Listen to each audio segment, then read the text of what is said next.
Hi, this is Jack Weston for ESCAnews.com here in Cologne, Germany for the ESL 1 CSGO Championships. Joining me this time is n0thing and Hiko from Cloud9, the former Complexity, who've just beaten Titan in a double overtime game, right? Double OT. Guys, how are the nerves? I mean, we feel pretty good. I mean, I was playing pretty bad, but I'm just happy to get through it. Yeah, I mean, I think even if Jordan thinks he played bad, I mean, we still were able to win. We still were able to play. Game. Yeah, it's exactly. It's a team game. We won like very crucial rounds that maybe we shouldn't have won, and we were able to pull through and take the win. Well, Spencer, let me talk to you first then about because I mean, you played what, a combined 40-something rounds. So CT half, first of all, you got off to a pretty rough start. It was something like 11-4. When you're on CT. How are you feeling at half time? How did the first half go for you? I mean, me personally, and we'll talk about our side of the CT side, me, Jordan, and Semphis, Corey. Yeah. When we were practicing, even at home, we were practicing here when we were boot camping. Our mid B was really never a problem. It was never really, we never really played a team that would do it like Titan would. They would throw their flash, throw their smokes, and just kind of run out. Yeah, throw out, backs turned with them. So it took a little bit of time to adjust. Obviously, we weren't able to do it very well the first time. Obviously, we lost 4-11. But then we were able to kind of come back. I mean, I know we had a couple, I think one of the rounds, I think it was like the 14th round, I was in like a 1v3 and I killed all three. And I ended up losing still, but then we won the next one after that. On the bomb, you right. had a second left, right? It was like under a second. And so, yeah, I mean, once we were able to take it through to overtime, our CT side picked up. Do you feel, sorry, still with you, Spencer, do you feel that there was a lot of rounds that you should have won? Because that was an observation on the stream. You had like 5 or 6 rounds that came down to 1v1s. Yeah, I mean, and that's just kind of like Counter-Strike, right. There's the defuse, there's a couple 1v1s that we lost. Round at top A. Right. So, I mean, yeah, we lost a couple of the crucial rounds, but I mean, obviously it didn't affect us that much. Right. Right, coming to you, Jordan, because you say you have excuses to atone for. Was this CT side or terrorist side, or the entire game, you feel you have to make excuses for your well, play? the thing is Corey had made a good read on how they were doing their mid B, and I wasn't, my positioning was a little off sometimes, so I think I just should have had a little bit more trust in some points, but that's, like you said, it's Counter-Strike. They did a really fast mid B split, so it was just catching us a little off guard. My main excuse was the second round after we won pistol. The second round on the eco round, my earbud fell out. So I'm literally in top A with my hand off my mouse, and they rushed off catwalk and CZ'd me in the face, and then they proceeded to kill everybody with the guns. Excuses. It's pitiful. I'm not using earbuds anymore this tournament, you can be assured of that. All right, well, let's talk about your T side. Because obviously you had a phenomenal T side, came back to draw it. At one point you were down 15-12 and you forced a partial buy or something like that. Yeah. What did we do that round? I just want to make a comment that I did pick 2 people mid back to back with a scout. Yeah, that was like one of the first couple rounds. I got to kill mid instantly. Galil. Well, your T side overall was obviously amazing. Good enough to get heckles from random bystanders. Yeah. How do you maintain momentum in a T half like that when you know every round is so important? Well, playing these Europeans is quite a bit different, so I think the important thing for us was just to keep up like a tempo and not let them scare us with their ops, because obviously Kenny's an insane opper, and they like to drop Smith the op too, so Corey just did a good job of keeping us on like a kind of a upbeat pace and moving around the map, not really going one spot the whole time, and we did a strat where we just faked to A to B, faked B to A, faked mid to cat, and so we kept just kind of doing quick plays that were kind of pulling them one direction and going the other. Right. Fairly straightforward. Do you have something to add, Spencer? Yeah, and I mean, as much as Titan was winning their crucial rounds when they were T, we were winning them right back. Yeah, I think we were down like, it was a 2 versus 5 or something, or 3 versus 5, then they tried to retake into B. And a 2 versus 4, and we won both rounds, and those were crucial rounds where I think if we lost them, we would have lost. Yeah. So, I mean, it just comes to like kind of a round by round thing. If you're able to close the rounds out that maybe you shouldn't win, it can swing the whole half in your favor. How did you feel about ending up with Dust 2 against Titan? We kind of expected it. We can't give away too much secrets on the two new maps, right? Yeah. I think we were happy to get Dust 2. We expected and we planned for playing them on Dust 2. The vetoes went pretty much exactly as we expected them to. So Yeah, I mean, we were prepared, and we definitely prepared for it. Yeah, we were happy for that for sure. Just on the 2 new maps then, Jordan, I'll come to you for this one. How much have you prepared for Cobble and Overpass? Because NiP have been doing We prepared more for Overpass than Cobble. Right. For sure. Is the plan to veto Cobble in that case? Well, for some teams, we know that they didn't practice Cobble as much, but we saw Titan in a server. And whether they were tricking us because we knew they have us on Stream Friends or some weird mind game, we knew they were in a server in Cobble. So we just decided to remove that because we were fairly good on it, but we don't really know how good these people are on it. So it was more comfortable to try to stay away from those in this matchup. Right. So optimistic in overall about those 2 maps? Well, I would not like them in tournaments anymore, if that's what you're asking. Do you think they're competitive in their current state? I mean, AIM map is competitive. Maybe even more competitive. Yeah, maybe even more competitive. Balanced would be the word. Yeah, balanced. Then, I don't know. Overpass is weird to me. The fact that those 2 bomb sites are so close. I don't know what you think. And then there's just like a whole portion of the map that's like irrelevant. Yeah, and then Cobble is like the opposite. Cobble is like the huge map where there's and then they have that new hole drop. It just seems kind of. Yeah. I would much rather see Tuscan and Train, or even Season and Train in this map pool. Do you think, Spence? I'll come back to you.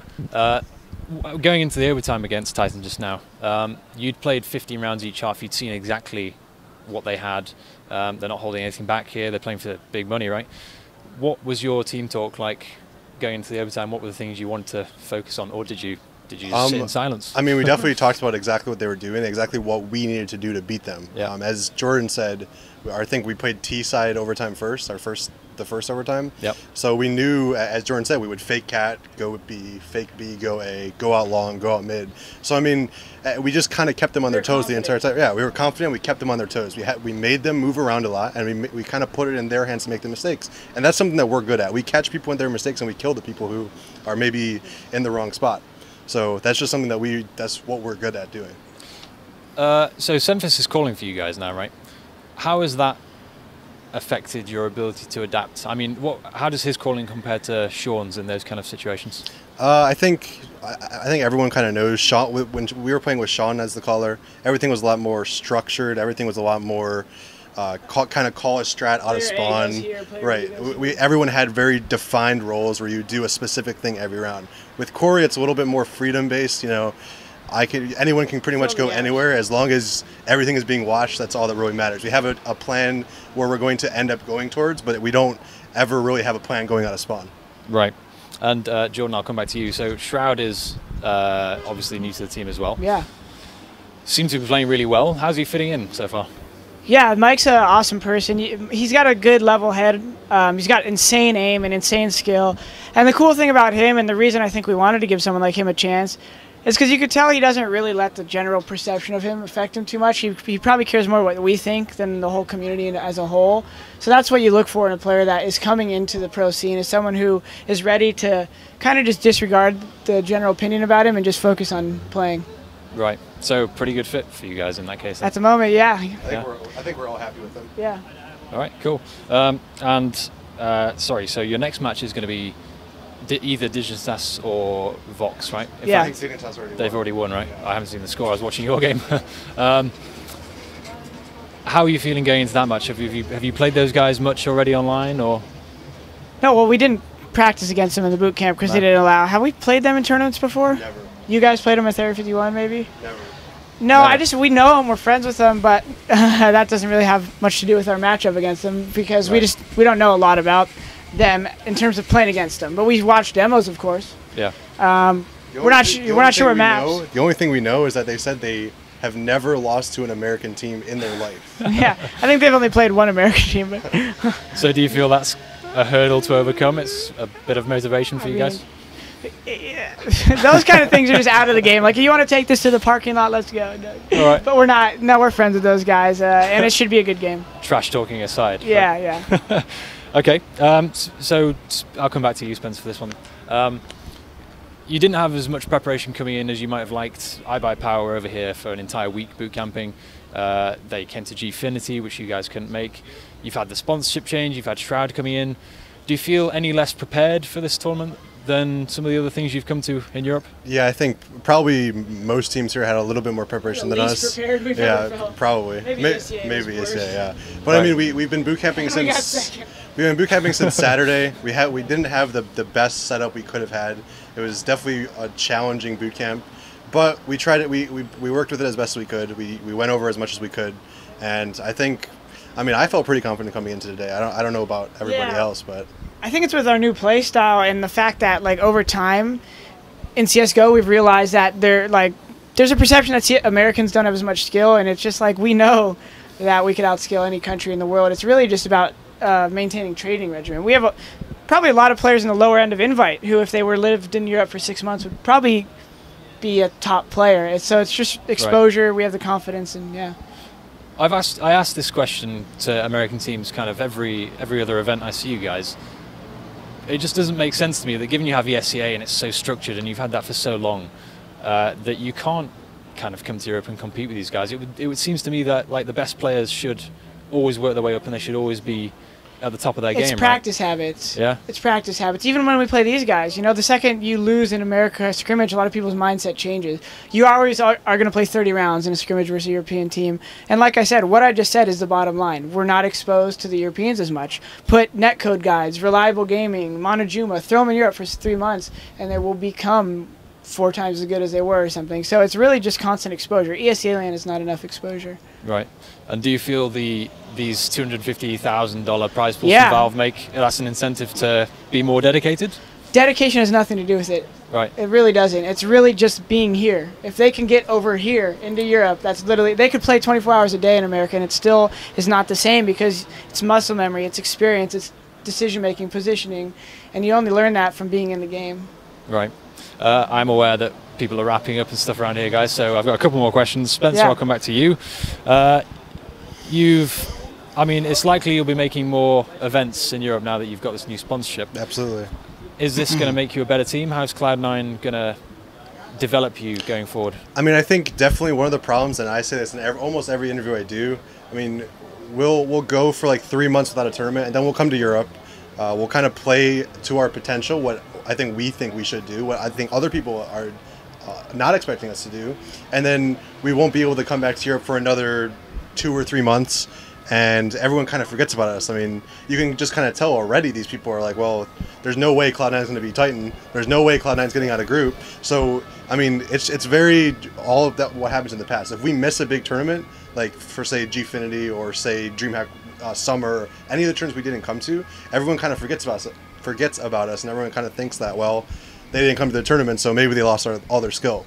So I think we definitely will be coming to as many tournaments as we can in Europe, and I think that will definitely improve us as a team. Do you think teams at the moment look at you as being an easy win, almost? I don't think anymore. I think maybe in the past, like maybe DreamHack winner and maybe like some of these ESL lands they do. Yeah. But I think now I don't think anyone kind of, at least the other teams, the pro teams, don't really overlook us. Why would they? It's not like we are just going out in groups every time or anything. We have a better record versus Europeans than they do against us. Yeah. Just if you want to generalize, then. Yeah. Okay. Sounds good. I'm sure somebody will check the numbers. Yeah. No. Okay, so last question before we do shout-outs and stuff. It's a pretty light-hearted one. You broke the viewership record for CS:GO. Yeah, what did it hit? Something I think they said 270. Yeah, something around that area. I don't think so. Maybe. He's just getting all ambitious. How do you feel? You've just been, the most players ever to watch a Counter-Strike match. Back in the CPL days, it was 20K, right? Yeah, I think it feels great for me. I love. Just coming to these tournaments is just it's just an experience, and being able to pull off what probably other people would consider an upset on not a stage, but on a game that's being viewed by more people that has ever watched Counter-Strike before. It's amazing. It's an amazing feeling. Yeah, me and Spencer have been playing Counter-Strike for like 10 years, and we've always known it's an exciting game to watch, and it's just cool that people could come back, and some of the people who played it maybe back in college are coming back, or some of the Dota players are trying it for the first time, or some of these MOBA guys. So it's exciting just to see a surge, because I think it's a great game to watch. Did I read an interview that you did with Readmore saying you think it's going to be as big as Dota? In about a year. In about a year, yeah? You sticking to that? Well, I think in popularity-wise, if you were to ask someone on the street, I think it will be. Maybe the numbers for Dota will be 100,000 more per day or something, or per month. Yeah. Or something per average concurrent players. But I think the popularity in terms of what it means to viewership and sponsors will be the same. Okay. Well, You're in a good position to take advantage of that, man, right? Yeah. Guys, thank you very much. Do you want to do shout-outs? Shout outs to Cloud9, all of our sponsors and supporters, Logitech, Alienware, Air Force Reserve, Need for Seat, and yeah, I think that's it. HyperX is how can I forget Kingston HyperX? I used to be sponsored by them on EG, now I'm back here. Great SSD, RAM, buy it, go. There you go. For my shout outs, I want to give a shout out to the Hiko homies as always. Oh, yeah, nothing homies. And the nothing homies. And always my mom. Gotta give a shout out to my mom. I love you, Mom and Dad. Should do a point for the parents. Mom and Dad, this is for you guys. Alright, stop. Yeah, try and gloss over the fact that you nearly forgot your stream subscribers. Don't worry. Yeah, No, we love they you didn't guys, all right? They didn't notice. I said the Hiko homies. That's Yeah, what yeah. All right, just the Jordan. then. nothing homies. Well, I don't have a name for you. Well, you guys can help me think of a name for my subscribers. Maybe like the Zeros or something. Or just the Losers. Losers is a good Nothing one. Zeros. I like it. There you go. You're the Zeros. Guys, thank you very much. Best of luck tomorrow. And for everyone at esca.net and escanews.com, stay tuned throughout the weekend for full coverage here in Cologne.